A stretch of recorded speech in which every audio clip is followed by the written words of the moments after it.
asalaamaaleykum am internet yi safoo di ñu seetaan ci Dakar Buzz mbégte mu rëy laay amaat tey di ànd ak yéen ci seen émission au cœur de l'enfant. Alors comme ni ñu koy defee saa su ne rek nee nañ leen lépp lu nga xam ne ni rek soxal na njàng mu kaw mi wut ilaa rek muy tourner autour de la jeunesse en général fii rek la ñu ko fas yéenee waxtaanee tey nag dañoo xuus dem ba fi nga xamante ne nii rek mooy université Alioune Diop bu Bambey ñoom nag ñuy dund ay jafe-jafe yu metti jamono ji ñu toll nii kenn faalewu leen su ma nee kenn nag autorités yi ñoo tax ñuy wax ñoom ñi nga xamante ne nii ñoo leen war a dooleel soutenir leen ca fa nga xam ne fa la ñu nekk te gisuñu fa nday gisuñu fa baay ki leen fi teewal nag di Assane Ndour di le président de la coordination des étudiants de l'université Alioune Diop de Bambey dama koy bàyyi rek mu présenté wu laataa ñuy xuus si li nga xamante ni mooy débat bi Assane maa ngi lay nuyu. waaw ñu ngi lay fay di leen jaajëfal aussi ci invitation bi Assane Ndour la di président de la coordination des étudiants de l'université Alioune Diop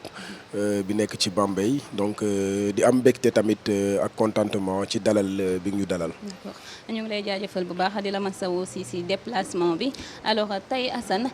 problème mu ndox bokk ci problème majeur yi nga xamante ne ni yéen a ngi koy jànkonteel ci biir université bi est-ce que mën nga ñu dikkalaat ci résumé bu ndaw rek fan la mbir mi commencé ak lan moo leen métti exactement ba ngeen ni manifesté wu. waaw problème boobu boo ma ko laajee dama ciy sawar a tontu ndax ku xam Bambey xam ni étudiants yi dañuy nekk souvent ci ay conditions yu difficiles trop donc ba mu tax ñun en tant que représentant du ñu mën di toog di seetaan conditions yooyu noonu suñuy mbokk étudiants di ci dund donc lépp lu ñuy def rek dañ koy teg ci structure bi mu nekk structure bu légal habilité aussi à pouvoir prendre des décisions et de même à défendre les intérêts matériels et moraux des étudiants donc ci loolu chaque fois année yi précédente yëpp année yi ñu génn yëpp da ngay gis ni université Alioune Diop de Bambey étudiants yi dañuy nekk di ñaxtu donc ba léegi nii ci ñaxtu yooyu ñuy ñaxtu ay points yoo xam ni ay points yu daaw la daan nekk wala daaw jéeg wala sax ay juróomi at ci ginnaaw boo xoolee ndax déjà ñi ngi ñaxtu amphithéâtre de grande capacité te loolu boo xoolee yàgg nañ ko ñaxtu ndax université Alioune Diop de Bambey benn amphithéâtre de grande capacité la am muy un seul amphithéâtre de 500 places boobu moo fa nekk ci amphithéâtre bu mag donc te ñi nga xam ni ñi ngi fay jàngee ñaari classe la classe yi benn bi mi ngi nekk L1 ingénierie juridique di def 1200 et quelques étudiants beneen bi nekk L1 MPCI di def 732 étudiants te ñooñu ñooy bokk amphithéâtre 500 places boobu noonu donc xat-xat yi ñuy dund ci amphithéâtre ak promiscuité yiñ fay jànkonteel loolu day jar ñu toog def taxaw seetlu ba pare tamit ci beneen fànn loo xam ni loolu dong jaroon na sax ñu tëj université bi dem toog ba ñu régler ko mais ci suñu responsabilité ak bëgg a wax ak autorités yi tax ñu doon def ay stratégie yoo xam ni dinañu xool wala donner le bénéfice du doute à l'autorité interne pour xool ba xam dinañ def les diligences nécessaires pour répondre ou bien résoudre à ces problèmes donc muy problème mu ndox bu université ba jànkonteel pratiquement plus de 4 mois te boo xoolee fan yi ñu génn yëpp loolu dafa aggravé wu maanaam dafa yokk étudiants yi dund ci campus social bi di dund ñàkkum ndox boo xam ni foo ko natt weesu na ko donc loolu amul tamit mesure d'accompagnement yi ci war maanaam bu fekkoon ni dañuy dund ñàkkum ndox ba pare ñuy indi ay camions citernes yoo xam dañuy assurer approvisionnement en eau dans le campus social loolu dina tax ba ñàkkum ndox bi même buñ ko yëgul sax liñ ciy yëg du bari ba tey tamit ci ñàkkum ndox boobu noonu da ngay gis étudiants yoo xam ni pratiquement dañuy xëy war a jàngi te duñ sangu dañ ko wax fii nii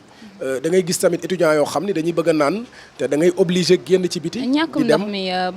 ban at wala ban moment la commencé. ñàkkum ndox bi yàgg na fa mais dafa gën a perdurer boo xoolee boo jëlee janvier la gars yi di ko gën a dundaat amoon na fa nag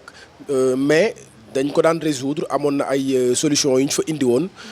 teg fa. ay kii ci kaw ay bague d'eau yoo xam ni ci kaw lay nekk donc ci kaw duñ manqué ndox boo tijjee robinet bi dina ñëw mais dañoo dem ba amaat problème boobu noonu muy subsister nag te daan nañ ci waxtaan ak autorités yi chaque jour ñu naan ñu dinañ ci jël ay matukaay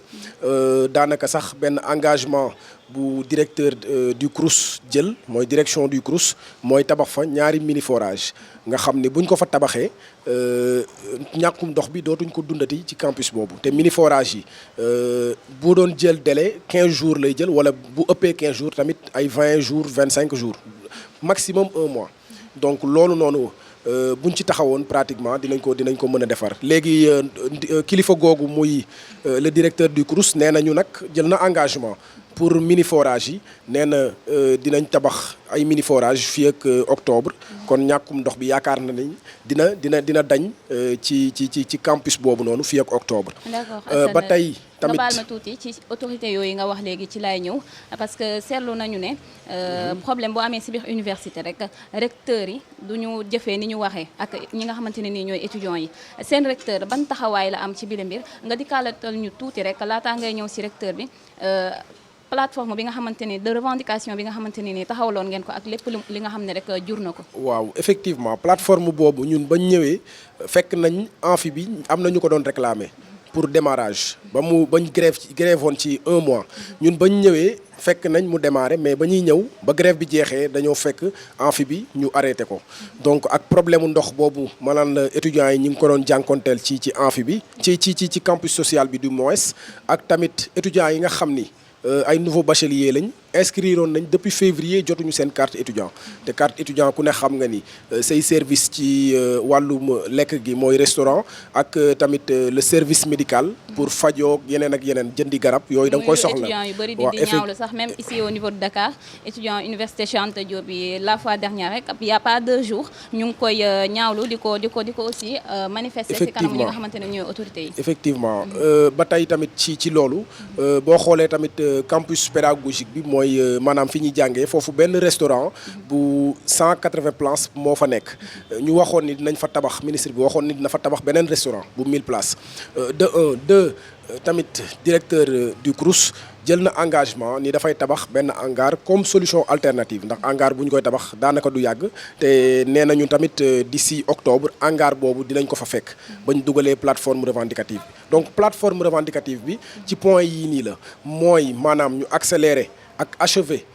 amphithéâtre yi ñu commencé les 2 amphithéâtres te amphithéâtres yi à construction rapide la ñu waxoon bañ koy commencé ci grève boobu dañ ni woon amphithéâtres yi 45 jours 60 jours mais délai d'exécution maximal boobu 3 mois la ñu waxoon lay durer te ba mu commencé léegi 3 mois yi mat ëpp na 2 mois donc ba tey boo jugee ci amphithéâtre yi ci hangar yi ci carte étudiant yi ci résolution problème mu ndox boobu noonu donc boo xoolee ci tënk loolu moom moo nekk li ñuy ñaxtu def ko ci plateforme. d'accord tout à l'heure yaa ngi may wax ni que ñi nga xamante ne ñooy defar seen travaux yooyu ñu tàmbali yéen li ngeen fay gis ci ay maçon ci ay ñett lay toll wala ñaar yu demee noonu nga jàpp ne daal loolu mënul wëyal li nga xamante ne nii rek mooy travaux yi ñu tàmbali. waaw boo xoolee nag jamono ji nii jamono yee ñu génn lenteur yi loolu yokku na ci lu tax ñu introduire woon plateforme bi ba pare dem grève tamit ndax ay ñetti maçon ñoom mënuñu woon tabax ñaari amphi ñu gis fa lenteur boo xam ni jéggi na dayoo te baccalauréat bi jàll na réalité yu construction 2 amphithéâtres réalité 2017 la wala 2018 ndax boo xoolee déficit d'infrastructure bi dafa nekk loo xam ni dañ ciy dem ak retard ndax réalité yooyu noonu réalité 2017 2018 la donc bu ñëwee di construire yoo xam ni amphithéâtre yoo xam ni soxla woon nañ ko depuis 2018 ñu koy construire ak lenteur bu mel noonu ñun en tant que aussi représentant mënuñu fermer les yeux ci loolu ci anam boobu tamit ci construction bi ñu dugaloon ñu dugaloon plateforme bi mu nekk construction des amphithéâtres ak yeneen points yi ma tuddoon ak problème mu ndox bi dugaloon nañ ko ba pare ñu amal grève 48 heures en guise d'alerte bañ ko dugalee rencontré nañ recteur mais foofu noonu gisuñu fa dara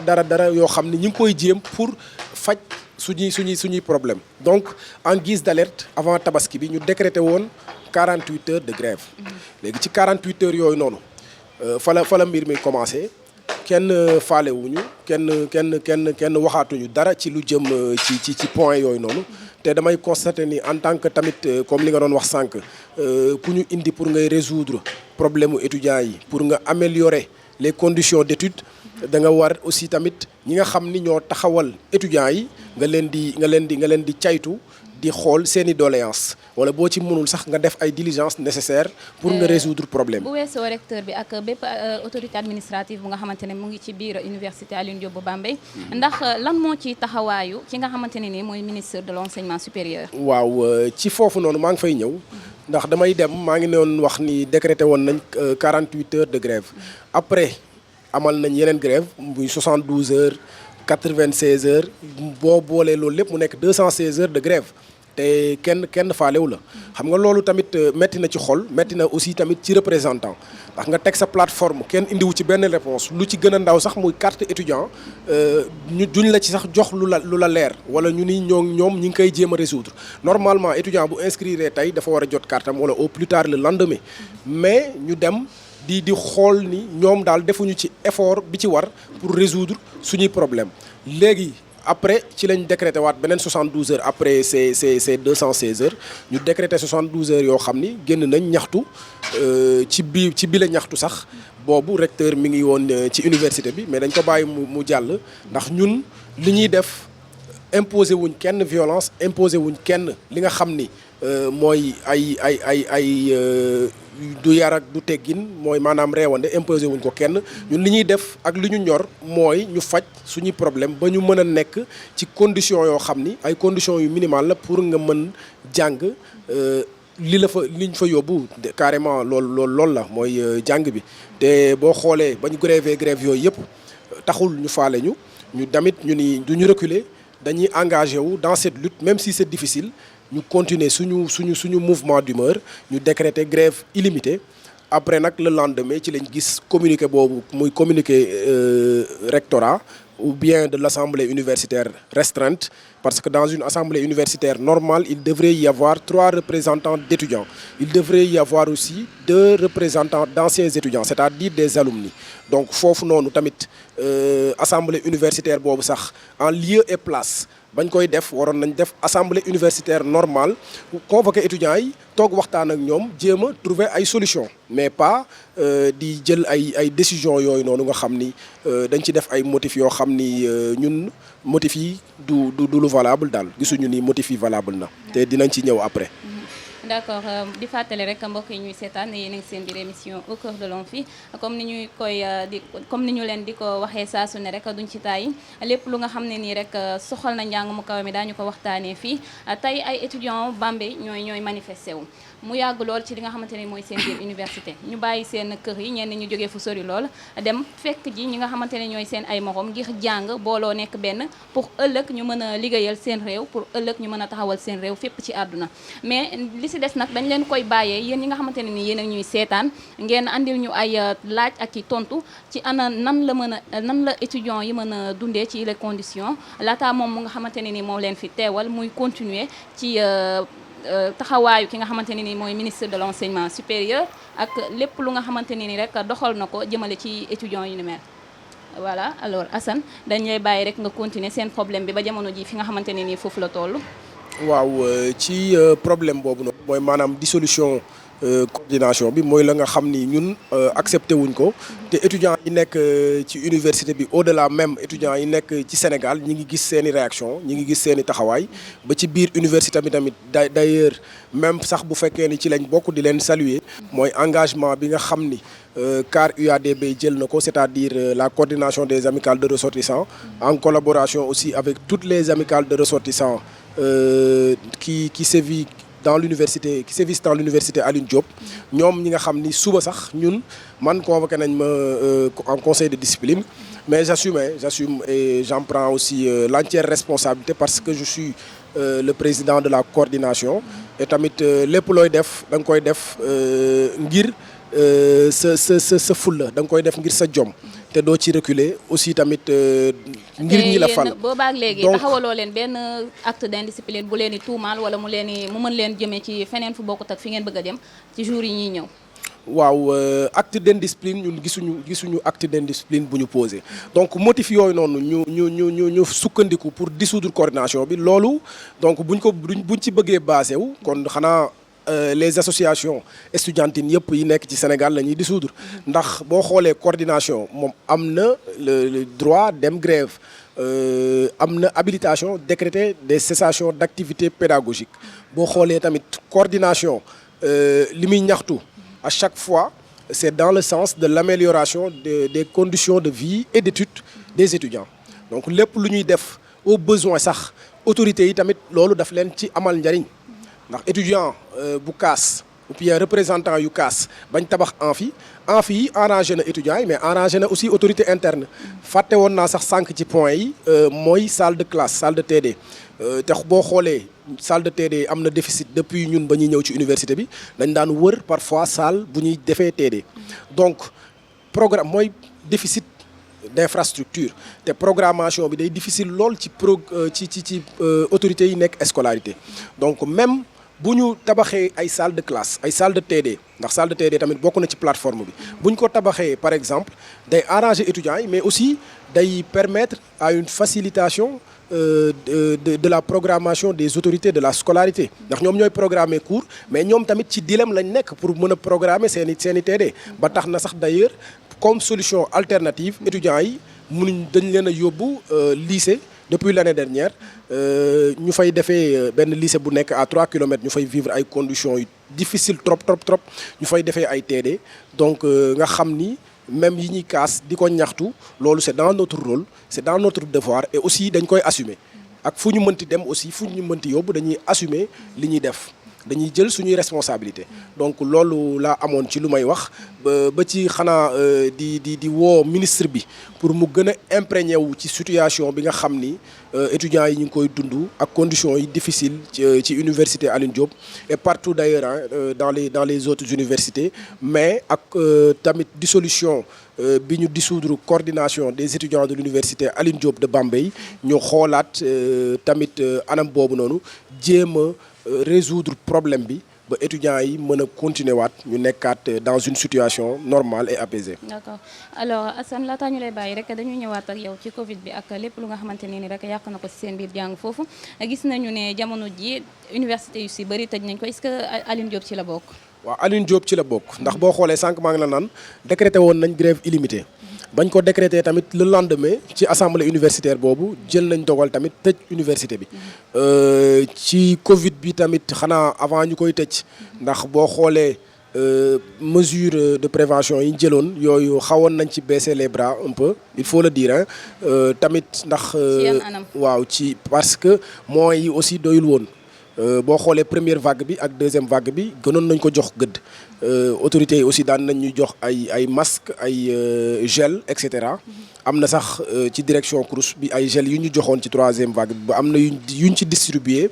mais ba tey xawoon na des daal ci taxawaay ñun daal ñi ngi fi on est très très engagé dans le service au service des étudiants donc à chaque fois si c'est nécessaire d'accompagner aussi l'administration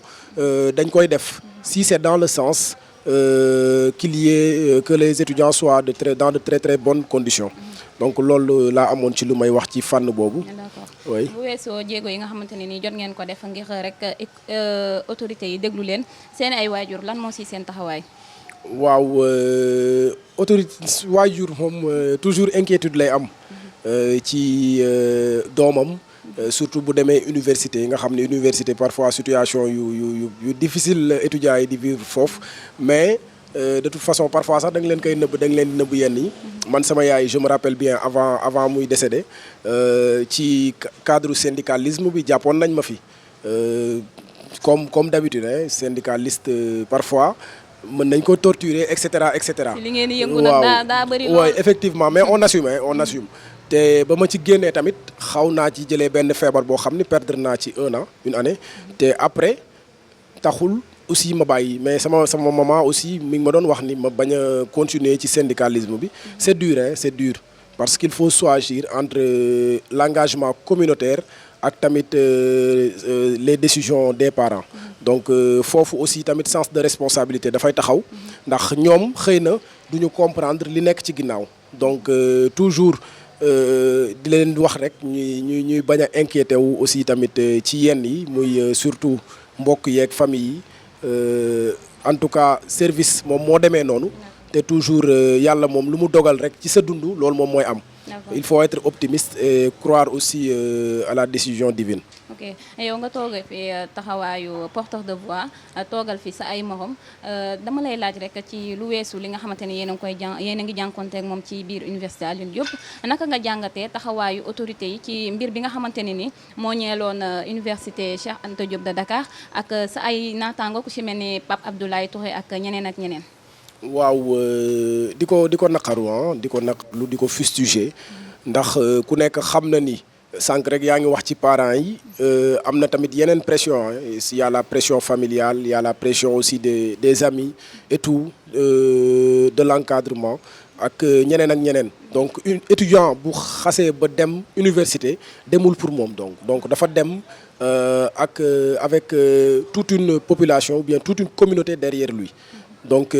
dafa dem yóbbaale leneen aussi tamit motif yooyu noonu ñu leen collé derrière le dos ndax boo xoolee tamit même sax bu dul Pape Abdoulaye Touré am na jërëjëfe Serigne Touba kooku ñu ni moo këfoon micro bi alors que du moom ci li ñu wane ci vidéo yi donc bu ñuy jël genre décision yooyu noonu mu nekk décision yoo xam ni ce sont des décisions très très sévères mais buñ koy jël nañ ñu bañ di coller ay motifs yoo xam ni ñoom defuñu ko woon par exemple donc loolu c'est très très dur di ko fustiger heureusement peut-être rek bañ def nañ fi ñoom grève de la faim te ñi ngi leen di soutenir bu baax a baax def nañ fi grève de la faim ba recteur woo leen peut-être dinañ entamer waat yeneen procédure ça sera difficile mais di ñaan aussi tamit administration bi nekk UCAD ñu xaw a indi souplesse par rapport à ce dossier ñu revoiraat bu baax a baax enquête bi xool ba xam étudiants yooyu noonu ñu teg ndoddu ay daan est-ce que liñ leen ji ñoo ko def. waaw merci. depuis barki démb yéen a ngi ñaxtu si lu ñeel bourse yi yow nga nekk représentant ay étudiants comme ni ma koy waxee depuis tout à l'heure est-ce que bëri na si sa collectif ñi nga xamante ne ni ñu ngi lay wax que ni jotaguñu seen bourse ba tey am nañ ci ay problème et que boobu ba tey envoyé wuñu leen dara. waaw ci wàllu bourse bi en général parfois aussi loolu day arrivé donc ñun loolu bu amee. dañuy wax ak ñi nga xam ni ñoom ñoo yor wàllum bourse bi mooy maanaam le directeur des bourses docteur Khalifa Gaye parfois souvent dañuy déggante tout à l'heure même d'ailleurs ci wàllu problème mu bourse yooyu noonu envoyé nañu benn formulaire boo xam ne étudiants yi nga xam ni jotuñu seen i rappel ñoom dañ koy remplir après peut-être dinañ xool erreur bi fan la nekk ñu rectifier ko ba ñu mën a jot seen i bourse donc problème bi peut-être ci loolu la nekk et ñi ngi def ay diligence yoo xam ni dinañ mën a résoudre problème boobu mais di def aussi un appel ñi ngi liggéey nag direction des bourses donc toujours rek ñuy nekk dans ce sens de communication avec aussi les représentants des étudiants ndax di ko saluer bu baax a baax ki nga xam ni mooy Khalifa Gaye chaque fois day rentrer en contact avec nos PCS les présidents de commission sociale ñi nga xam ni ñoom ñoo yor wàllu bourse bi ndax man je suis le président de la coordination am na ñu yor wàllu bourse bi donc gis nga li nga xam ni moom la étudiants yi di def moom la représentant yi di def ak avantage yu muy jur ndax boo xoolee loolu mënoon na nekk liggéeyu administration mais liggéeyu représentant yi lay doon donc étudiant bu am problème bourse en général ñi koy gën a faj moom mooy représentant yi étudiant bu jaaxle ci représentant moom la jëm donc ci sens boobu aussi toujours ñun mënuñu croiser les bras di seetaan naan di suudur nañ coordination bi mais étudiants yi ñoo ñu tax a jug service moo ñu tax a jug moo tax étudiants yi ci jamono jii nii duñ leen seetaan toujours buñ ñu envoyé ay plateforme yeneen ak yeneen dañ leen ciy jàppale taxawu leen ci bu baax a baax. d'accord dañu koy tëjee rek ak kii yi nga xamante ne ay images yu nga xamante ne ni jotoon nañ ko semaine bii ñu génn ci ay étudiants yu tuddee seen bopp Africa First ñoom ñu doon rebaptiser ay yi nga xamante ne ñi ñooy ay rue de Dakar di dindi tur yi nga xamante ne defoon nañ ko ngir def fi turu sunu ay héros ñun sénégalais yi ban jàngat nga am ci loolu. waaw boo xoolee Sénégal ñun am nañ ñoo xam ni ay royukaay lañ. Donc boo jëlee ci dans le cadre de la politique même aussi dans le cadre de la religion mooy religieuse boobu. Aussi tamit am nañ fa ay personnalités de très grande valeur ñoom Serigne Touba Seydil Hadji Malick Sy y a aussi ñi nga xam ni ñoom ñoo fi nekk imposé fi seen bopp mooy Cheikh Anta Diop ak ñeneen ak ñeneen ak ñeneen bu ñu leen di jëm duñ fi jógee donc ñooñu aussi ay hommes de valeur lañ. Donc am na yeneen ak yeneen booy lim rek ku lim juum la ñuy wax. li ñu def noonu daal nga gis ne c'est normal. mais nag aussi tamit ñu teg ko ci dëgg rek ak ci yoon parce que loo gis daa war a jaar tamit ci yoon donc ñu teg ko ci dëgg teg ko ci waxtaan. mu jaar fa mu war a jaar ñi ko war a tuddee ko mais de toute façon daal rue yooyu noonu jot na ñun ñu imprégné wu ci suñuy personnalité yi dëkk fii nii. donc loolu daal laa amoon lu ma ciy wax. peut-être jëfin bi mën nañ ci discuter. mais daal finalité bi. am na solo trop waaw. alors Assane dañu lay bàyyi rek nga tàggatoo ak ñi nga xamante ne ñoo ñuy seetaan ak message bi nga xam ne rek pare nga pour lancer ko autorité yi. waaw pour tàggatoo bi dañuy jaajëfal ñi nga xam ni ñoo nekk ci université Alioune Diop du Bambey que ça soit tamit muy étudiants yi ak di nuyu tamit autorités yi. metti na mais tamit ñu ngi leen di wax ñu revoiraat seeni doxalin. waaw ñu ngi leen di leen ko ñaax bu baax a baax par rapport tamit ak décision boobu ñu jël muy dissolution coordination bi te loolu mën na indi yeneen situation yoo xam ni du ñu mën a limiter lenn ci ay feewam donc di leen ci ñaax ñu reveniraat par rapport ak décision boobu ñu jël di jaajëfal étudiants yi surtout ak seen engagement di leen jox rendez-vous dig daje demain ndax boo xoolee am na étudiants yoo xam ni ñu ngi def benn slogan ànd gunge suñ président. Je vous ai dit tout à l'heure que ni demain je serai convoqué en conseil de discipline et j'assume mes responsabilités. Donc di leen jaajëfal tamit ci slogan boobu ñu jël. di leen wax ni c'est comme ça. C'est en étant aussi unis qu'on peut vaincre. C'est en étant aussi unis qu'on peut résoudre nos problèmes. C'est en étant aussi unis qu'on pourrait avoir une force. Donc c'est cette force qu'on a besoin pour pouvoir résoudre les problèmes ou bien pouvoir améliorer la condition de vie des étudiants. D'accord. Merci. Ami internautes yi ñuy seetaan à travers Dakar Buzz lii lañ leen andiloon tey ci seen émission au cœur de l'amphi di leen bàyyi rek ngeen jàngat ko waaye it étudiants yi soxla nañu lool ngeen andil leen ay solutions si naka la ñu mën a def rek ba autorités yi déglu leen ngir mën a subvenir ci seen ay besoins di remercier équipe technique bu Dakar Buzz bi yëpp rawatina Amady mi nga xam ne moo faree woon ci caméra bi jaa ngeen jëf maa ngi leen di jaajëfal di leen jox dig daje beneen yoon incha allah merci.